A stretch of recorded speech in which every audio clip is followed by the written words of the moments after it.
হোসেনের কথা নয়, তবে কি এই ক্যাসেটের বক্তা খোকা মৌলানার কথা? ওনার কথাও নয়, তবে কার কথা? জি হ্যাঁ, তাঁরই কথা। সারা মখলুক জুড়ে ছড়িয়ে রয়েছে যাহার শান, তাবৎ সৃষ্টি যাহাকে দেয় উচ্ছ্বসিত সম্মান। সেই পরম প্রভু সর্বশক্তিমান, মেহেরবান, দয়াবান, পাক রহমান, যাহার নূরে সৃষ্টি মুহাম্মাদান, যাহার সৃজিত আল কোরআন। সেই মহান আল্লাহ পাক রাব্বুল আলামিন বলছে, আমার কথা শোনো। কাকে বলছে?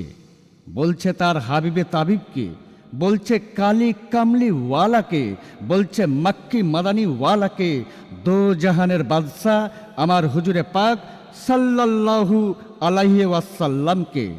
আমার কথা শোনো। জগতের মানুষ